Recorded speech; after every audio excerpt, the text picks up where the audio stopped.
નમસ્કાર વિદ્યાર્થી મિત્રો, ધોરણ 8 વિષય સામાજિક વિજ્ઞાન, પ્રકરણ 8 ભારતની સમસ્યાઓ અને ઉપાય. આજે આપણો દેશ અનેક સમસ્યાઓનો સામનો કરી રહ્યો છે. એ સમસ્યાઓ નિવારણ માટે કેટલાક ઉપાયો સૂચિત કરેલા છે. આપણો દેશ અનેક સમસ્યાઓ એની સામે ઊભી છે અને એ સમસ્યાઓના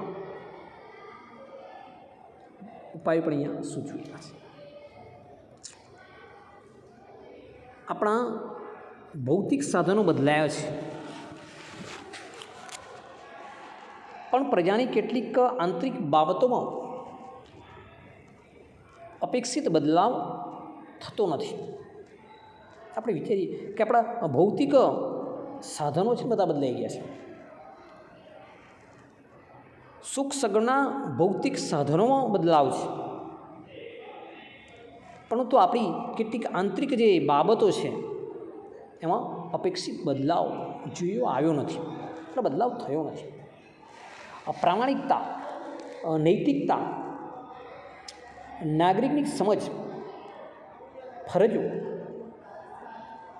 પરિવહનની જાગૃતતા, પર્યાવરણ સુરક્ષા, વૈજ્ઞાનિક અભિગમ તરફી વલણ વગેરેમાં હજુ ઉદાસીનતા જોવા મળે છે. હજુ પણ સમાજ વેમો, નિરક્ષરતા, અજ્ઞાનતા અને અણશ્રદ્ધામાંથી સંપૂર્ણપણે બહાર આવ્યું નથી. આજે પણ સમાજની અંદર એક પ્રામાણિકતા હોય, નૈતિકતા હોય, નાગરિકની ફરજ હોય, એની સમજ હોય, પરિવહનની જાગૃતતા, પર્યાવરણની સુરક્ષા, વૈજ્ઞાનિક અભિગમ, આ તરફની વલણમાં હજુ ઉદાસીનતા જોવા મળે છે. હજુ પણ સમાજની અંદર વેમો, નિરક્ષરતા, અજ્ઞાનતા અને અણશ્રદ્ધામાંથી સંપૂર્ણપણે બહાર આવ્યો નથી. હજુ આજે પણ સમાજમાં બધું જોવા મળે છે. સ્થાનિક સ્વરાજ્યની સંસ્થાઓ, ગ્રામ પંચાયત, તાલુકો હોય, જિલ્લા હોય, એ સ્થાનિક સ્વરાજ્યની સંસ્થાઓ હોય, શહેર કક્ષાએ નગરપાલિકા, મહાનગરપાલિકા, આ બધી સંસ્થાઓ, શિક્ષણ સંસ્થાઓ અને સ્વૈચ્છિક સંસ્થાઓ દેશના વિકાસમાં અગ્રીમ ફાળો આપી રહી છે, જેથી સામાજિકતા અને વ્યવસાયિકની પ્રગતિ કે વૃદ્ધિ ગોઠવાતી જાય છે. સમાજ રચનામાં બદલાવ થતો જાય છે, જે ઘણી સારી બાબત છે. એટલે સામાજિક જે વ્યવસ્થા છે, વ્યવસાયિક જે પ્રગતિ છે, જે વૃદ્ધિ છે, એ ગોઠવાતી જાય છે. એટલે સમાજ રચનાની અંદર જે બદલાવ થતો જાય છે એ ઘણી સારી બાબત છે. એટલે ઘણું બધું બદલાયું છે. પણ એમાં સ્થાનિક સ્વરાજ્યની સંસ્થા હોય, શિક્ષણ શૈક્ષિક સંસ્થા હોય, આ બધા એમાં પોતાનો અગ્રીમ ફાળો આપી રહ્યા છે. છતાં પણ હજુ કેટલીક એવી સમસ્યાઓ પડકારરૂપ છે. આપણે બધી એ પાસ નથી, ઘણી બધી સમસ્યાઓ પડકારરૂપ છે, જેમાં ગંદકી, બેકારી, ગરીબી, નિરક્ષરતા, ત્રાસવાદ ચિંતાનો વિષય છે. આજે જોઈએ તો દેશમાં ઠેર ઠેર ગંદકીનું સામ્રાજ્ય જોવા મળે છે. ગટરો ઉભરાતી હોય, ખાડા ઉભરાઈ રહ્યા હોય, રોડ રસ્તા પર પાણી વેડાતું જઈ રહ્યું હોય. આ શું છે? એક પડકારરૂપ સમસ્યા છે. આપણે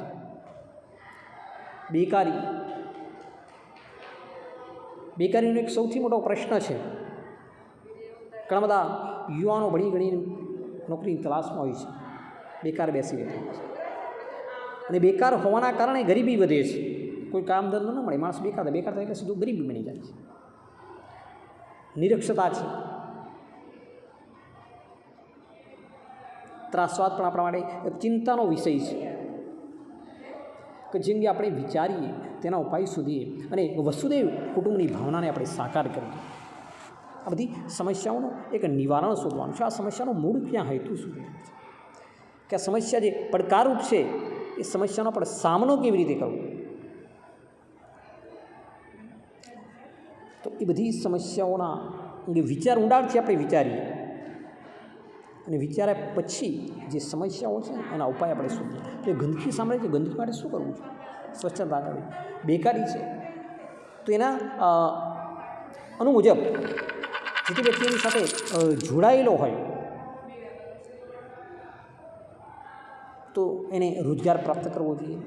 અને જે બેકારી જે લોકો હશે એને રોજગાર પ્રાપ્ત આપોઆપ ગરીબી દૂર થશે, અને ગરીબી દૂર થશે એટલે બાળકો ભણવાના છે, નિરાશા દૂર થશે. અને બધા જો સજાગ હશે તો જે ત્રાસવાદનો વિષય એમાં સજાગતા આવશે. આ બધાના ઉપાય એટલે વસુદેવ કુટુંબની ભાવના, વિશ્વ એક આખું કુટુંબ છે એવી ભાવનાને આપણે સાકાર કરવાની છે. આપણે જોઈએ તો ભારતીય સમસ્યાનું જે માળખાગત સ્વરૂપ છે એનું સમજવાનું છે. એની અંદર જોઈએ તો આંતરિક સમસ્યા, પ્રાદેશિક સમસ્યાઓ, સીમાવર્તી સમસ્યા અને કુદરતી સમસ્યાઓ છે. એમાં પ્રથમ આપણે આંતરિક સમસ્યાઓ વિશે જોઈએ. એક તો વસ્તી વધારો, નિરક્ષરતા, મોંઘવારી, ગરીબી, બેકારી, શહેરીકરણ, સાંપ્રદાયિકતા, ભ્રષ્ટાચાર, આતંકવાદ. આ બધી આપણી આંતરિક સમસ્યાઓ છે. અને પ્રાદેશિક સમસ્યાઓની અંદર જોઈએ તો ભાષાવાદ અને પ્રદેશવાદ છે. સીમાવર્તી સમસ્યાઓ આપણી. તો કુદરતી સમસ્યાઓની વાત કરીએ, પૂર, દુષ્કાળ, ભૂકંપ, સુનામી, જ્વાળામુખીનું પ્રસ્ફોટન, આ બધી જે ઘટનાઓ છે, આ બધી સમસ્યાઓ છે એ કુદરતી સમસ્યાઓ છે. હવે આપણે બીજા મુદ્દાની ચર્ચા કરવાની છે કે આવી કેટલીક સમસ્યાઓ પૈકીની કેટલીક સમસ્યાઓની આપણે વાત કરવાની છે અને તેના ઉપાય વિશે જાણકારી મેળવવી.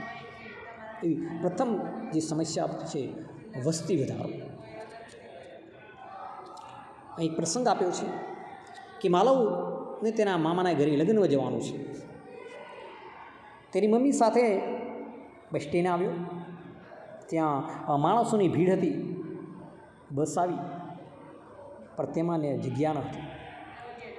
ધક્કામુક્કી થઈ, બસમાં ન ચડી શકે. તેથી સમયસર મામાને ઘેર ન પહોંચી શકે. શું કારણ? વસ્તી વધારો.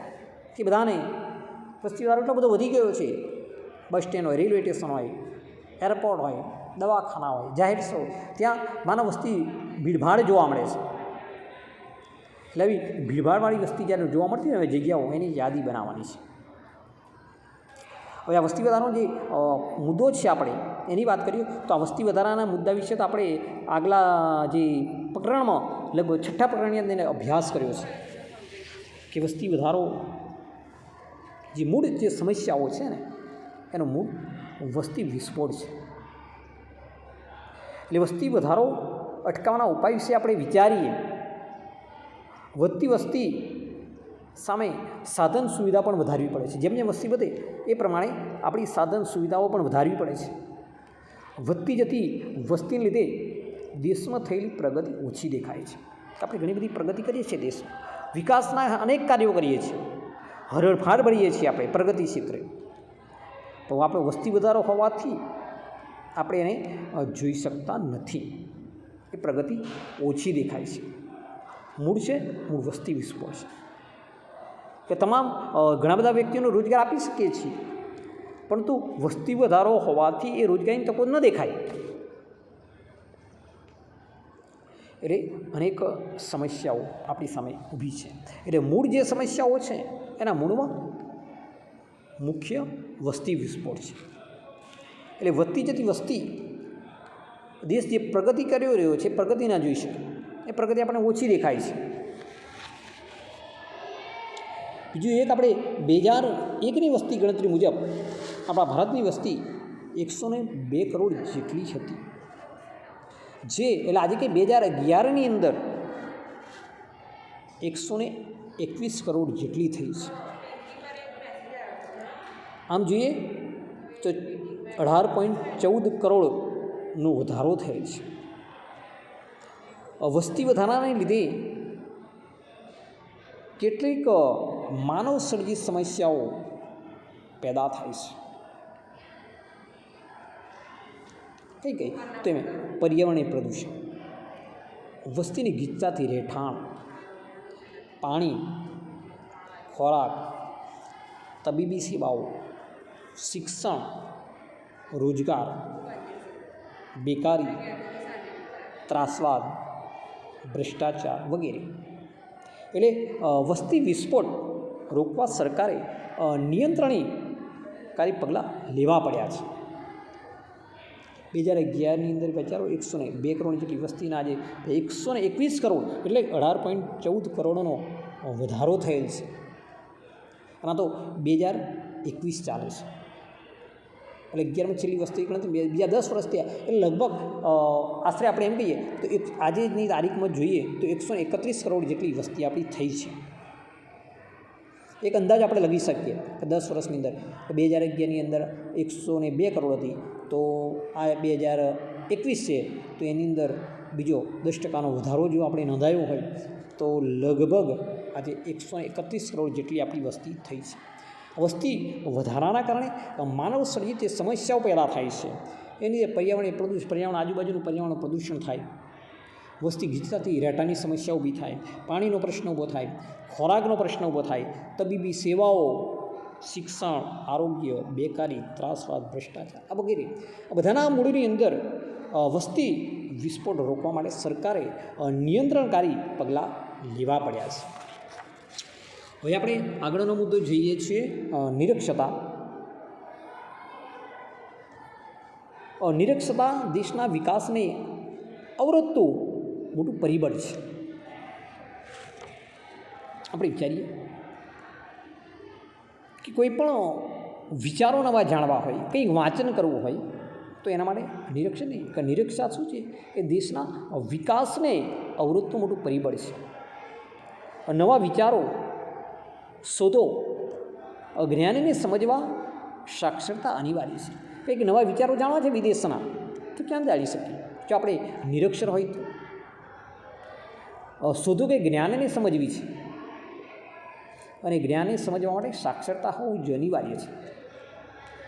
શિક્ષિત વ્યક્તિ સમજીને પોતાના વિચારો, અભિપ્રાયો, ખ્યાલો કે માન્યતાને અન્ય સામે અસરકારક રીતે રજૂ કરીને સમજાવી શકે છે. શિક્ષિત વ્યક્તિ હોય એક વ્યક્તિ તો એના પોતાના વિચારો બીજા સામે વ્યક્ત કરી શકે, એના પોતાના અભિપ્રાય આપી શકે, એ પોતાના ખ્યાલો કે માન્યતાઓને અન્ય સામે શું એ અસરકારક રીતે રજૂ કરીને સમજાવી શકે છે. આઝાદી મળી ત્યારે દેશમાં નિરક્ષરતાનું પ્રમાણ ઊંચું હતું, પણ સરકારની શિક્ષણ પ્રત્યેની જાગૃતતાને લીધે સાક્ષરતા દર વધતો જાય. જાગૃતતાના જે પ્રશ્નો આપણે લીધા, સરકાર કેટલી જાગૃત છે તો એની અંદર આપણે સુધારો લાવી શકીએ છીએ. આઝાદી જ્યારે મળી ત્યારે સાક્ષરતાનું પ્રમાણ, નિરક્ષરતાનું પ્રમાણ ઊંચું હતું, પણ સરકારે દ્વારા કેટલીક યોજનાઓ, કેટલાક એવા આયોજનો થકી શિક્ષણ પ્રત્યેની જાગૃતતા લીધે સાક્ષરતા દર આપણો વધતો જાય છે. આટલું જાણવું આપણે જોઈએ કે 19મી સદીમાં ભારતમાં સૌપ્રથમ પોતાના રાજ્યમાં સાક્ષરતા વધારવા વડોદરાના મહારાજા સયાજીરાવ ગાયકવાડે પ્રાથમિક શિક્ષણ મફત અને ફરજિયાત કર્યું હતું. 19મી સદીની આ વાત છે. હવે આપણે નિરક્ષરતા છે સમજ તો એના માટે શું કરવું, એ દૂર કરવા માટે કયા ઉપાય છે તો એ ઉપાય આપણે અહીંયા સમજવાનો છે કે આજે સમાજમાં નિરક્ષરતાનો લાભ ઉઠાવવાના ઘણા કિસ્સા જોવા મળે છે. મોટે નિરક્ષરતા કલમરૂપ છે, જેને દૂર કરવા ઘણી યોજનાઓ હાથ ધરાય છે. આપણે જોઈએ તો સમાજની અંદર જે નિરક્ષરતા છે એનો લાભ ઉઠાવવાના ઘણા કિસ્સાઓ જાણવા મળે છે, જોવા મળે છે. માટે નિરક્ષરતા એ કલંકરૂપ છે, જેને દૂર કરવા ઘણી યોજનાઓ હાથ ધરાય છે. જેમ કે 6 થી 14 વર્ષ સુધી મફત ફરજિયાત સાર્વત્રિક શિક્ષણ, શિષ્યવૃત્તિ, મધ્યાહન ભોજન, પૂર્વ પ્રાથમિક શિક્ષણ, કન્યા કેળવણીને લગતી ખાસ યોજનાઓ, આશ્રમ શાળાઓ, વિદ્યાદીપ યોજના, આદર્શ નિવાસી શાળાઓ, નિરંતર શિક્ષણ તથા હવે તો 2009થી આરટી રાઇટ ટુ એજ્યુકેશન શિક્ષણ પ્રાપ્તિનો હક સૌને છે અમલમાં મુકાયેલ છે. આ બધા નિરક્ષરતા દૂર કરવાના ઉપાયો છે કે સમાજને નિરક્ષરતા બધી શું કરવું જોઈએ.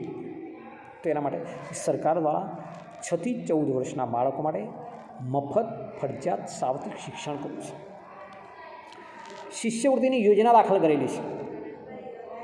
મધ્યાહન ભોજન યોજના કે દૂર ગામડેથી બાળકો આવતા હોય, માતા પિતા સવારે ખેતરમાં જગ્યાએ જમવાનું ન બને તો એના માટે મધ્યાહન ભોજન બપોરના સમયે નાસ્તો મળી છે, જમવાનું મળી રહે. પૂર્વ પ્રાથમિક શિક્ષણ 1 થી 5, કન્યા કેળવણીને લગતી કેટલીક ખાસ યોજનાઓ બનાવી છે. વિદ્યાલક્ષ્મી બોન્ડ હોય, વિદ્યાદીપ યોજના હોય, સરસ્વતી સાધના યોજના હોય, આશ્રમ શાળાઓની વ્યવસ્થા કરી છે, આદર્શ નિવાસી શાળાઓ, નિરંતર શિક્ષણ અને 2009થી રાઇટ ટુ એજ્યુકેશન શિક્ષણ પ્રાપ્તિનો અધિકાર. એમાં ગુજરાત સરકારે અધિનિયમ 2012માં પણ એનો સુધારો કર્યો છે. 9 થી 12ની અંદર શિક્ષણ પ્રાપ્તિનો હક આપ્યો છે અને અમલમાં મુકાયેલ છે. ભારતના જે જોઈએ તો છેલ્લા 5 દાયકાઓની નિરક્ષરતા શોધવાની છે. 2071ની અંદર સાક્ષરતા છે આપણી 36.95%.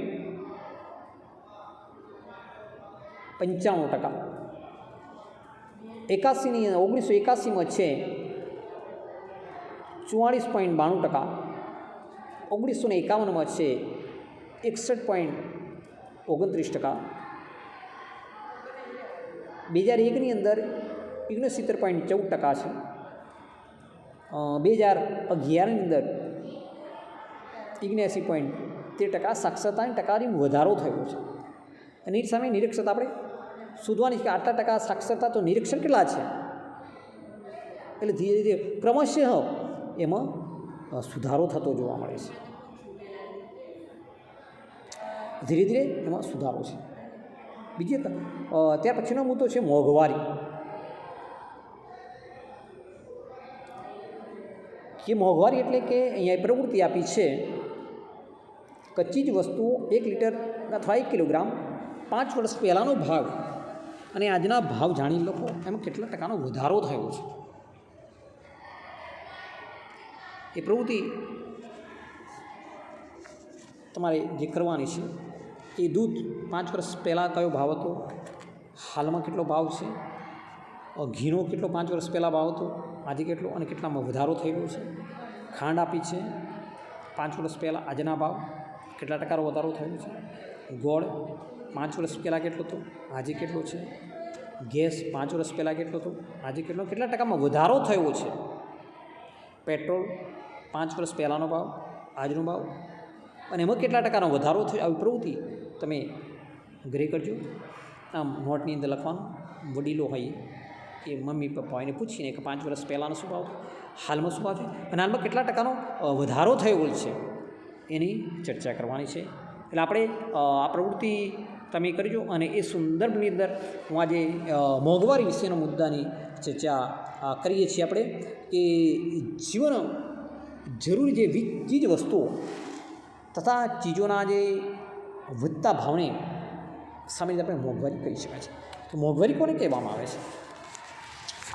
તો જીવન જરૂરી વિવિધ ચીજ વસ્તુઓ તથા અન્ય ચીજોના વધતા ભાવને સામાન્ય રીતે મોંઘવારી કહી શકાય છે. દૈનિક જરૂરિયાતની કેટલીક વસ્તુના ભાવવધારાની વિપરીત અસર જનજીવન પર જોવા મળે છે. એટલે કે મોંઘવારી એ આમ પ્રજા માટે સિરદર્દ સમાન બને છે. મધ્યમ વર્ગ કે મર્યાદિત આવકવાળા લોકો માટે જીવન વ્યવહાર ચલાવવો કઠિન બનતો જાય છે. એટલે મોંઘવારીની વિકટ સમસ્યા છે કે દૈનિક જીવન જરૂરિયાતની જે વસ્તુઓ છે એ કેટલીક વસ્તુઓના જો ભાવ વધી જાય તો એની સીધી અસર આપણા જનજીવન પર પડે છે. એટલે મોંઘવારી આમ જે પ્રજા છે એના માટે સીડ સમાન મળે છે. એમાં મધ્યમ વર્ગ અને મર્યાદિતવાળા લોકો છે ને એમાં જીવન વ્યવહાર ખોરવાઈ જાય. એની સીધી અસર આપણા રસોઈના જે પ્લેટ ઉપર પડે કે રસોઈની થાળી પર પડે સીધી અસર. એટલે કઠિન બનતો જાય છે. આપણું જે બજેટ બનાવ્યું હોય મધ્યમ વર્ગનું તો સીધી અસર સીધા બજેટમાં આવે. એટલે ગૃહિણીઓમાં બહુ મુશ્કેલી મૂકી જાય. મોંઘવારીની અસર આમ પ્રજાને વેઠવી પડે છે. જીવનનું ધોરણ નિમ્ન બનતું જાય છે. મોંઘવારીનો મુકાબલો કરવો સૌને માટે મુશ્કેલ બન્યો છે. દૈનિક જરૂરિયાતની વસ્તુના ભાવ વધવાથી વસ્તુ વિના પણ ચલાવી લેવું પડે છે. ઘણી એવી સમસ્યાઓ છે કે મોંઘવારીની અસર આમ પ્રજાએ ખૂબ વેઠવી પડે. અને મોંઘવારીના કારણે જે લોકોનું જીવન ધોરણ છે એનું સ્તર ધીરે ધીરે નિમ્ન બનતું જાય છે. એટલે મોંઘવારીનો મુકાબલો જે ખરો ને સૌના માટે મુશ્કેલ બન્યો છે. દૈનિક જરૂરિયાતની વસ્તુના ભાવ વધવાથી વસ્તુ વિના પણ ચલાવી લેવું પડે છે. ઘણા બધા ભાવ વધી જાય તો ઘણીવાર એવા સમય સંજોગ આવી જાય તો એ વસ્તુ વિના પણ આપણે ચલાવી લેવું પડે. તો મોંઘવારી માટેનો ઉપાય શું છે? તો કાળા બજાર, સંગ્રહખોરી અને વસ્તી વધારો મોંઘવારી માટેના જવાબદાર પરિબળો છે. કાળા બજાર એ વધી જાય સમાજમાં તો વસ્તી વધારો, સંગ્રહખોરી કરનારા, વસ્તી વધારો આ બધા મોંઘવારી માટેના જવાબદાર પરિબળો છે. તેને રોકવા નાગરિક તરીકે આપણે શું કરી શકીએ? તો એને કરકસર અને સમજદારીપૂર્વક જીવન વ્યવહાર ગોઠવવો જોઈએ. એ જ એનો ઉપાય હોઈ શકે છે. કે મોંઘવારી વધી રહી છે, કયા કારણે વધી છે? તો સમાજની અંદર, રાજ્યની કે દેશની અંદર કાળા બજારે વધી રહ્યા છે. લોકો સંગ્રહખોરી કરી રહ્યા છે. વસ્તી વધારો વધવાથી માંગની સામે પુરવઠો ઓછો છે. એના કારણે મોંઘવારી વધી રહી છે. આ બધા પરિબળો જવાબદાર છે. તો એના માટે એક નાગરિક તરીકે આપણે શું કરી શકીએ? તો આનો એક જ પ્રશ્ન છે કે આપણે કરકસર અને સમજદારીપૂર્વકનું જીવન વ્યવહાર ગોઠવવો જોઈએ. આનો એ જ ઉપાય છે. કરકસર કોઈ જીવન જીવો. મોંઘવારી છે તો એને નિયંત્રણમાં કરકસરપૂર્વક જવાનું છે. હવે મોંઘવારીનો સમયગાળો આવ્યો છે તો આપણે શું કરવું? તો કે કેવા પ્રસંગો છે એમાં ખાદ્ય પદાર્થો જે બગાડ થતો હોય તો એને જોવા મળતો હોય તો એને અટકાવવું જોઈએ. તેને રોકવા માટે આપણે પ્રયત્ન કરવા જોઈએ. એક નાગરિક તરીકે આપણે શું કરી શકીએ? તો લોકો સમજાવવા જોઈએ કે આ મોંઘવારીની મહામારી ચાલી રહી છે તો એને નિયંત્રણમાં આવે એવા પ્રયત્નો કરવા જોઈએ. અથવા સમજદારી કેળવવી જોઈએ. અને ઘણી જગ્યાએ જોઈએ છીએ મોટા મોટા પ્રસંગોની ખાદ્ય પદાર્થનો ઘણો એવો બગાડ થતો હોય છે અને પછી વધેલું ફેંકી દેવામાં આવે છે. અને ઘણી જગ્યાએ જોઈએ તો લોકો ભૂખે મળતા હોય છે. આ શું છે? એક વિષમતા છે સમાજમાં. આવી સમસ્યાઓ છે. એટલે આજે આપણે મોંઘવારી સુધીનું આપણે રાખીશું. ફરીના મુદ્દો જે ગરીબીનો એની આગલા તાસમાં ચર્ચા કરીશું. આજે આપણે આટલું રાખીએ. આ સંદર્ભની અંદર કોઈને ચર્ચા વિચારણા હોય તો આપણે વર્ગમાં અથવા તો જે આ ઓડિયો તમને મળ્યા પછી લખશો કે આની અંદર આ પ્રશ્નોની ચર્ચા કરવા જેવી છે, કરી દઈશું. ત્યાં સુધી જાગી અસ્તુ. જય હિન્દ.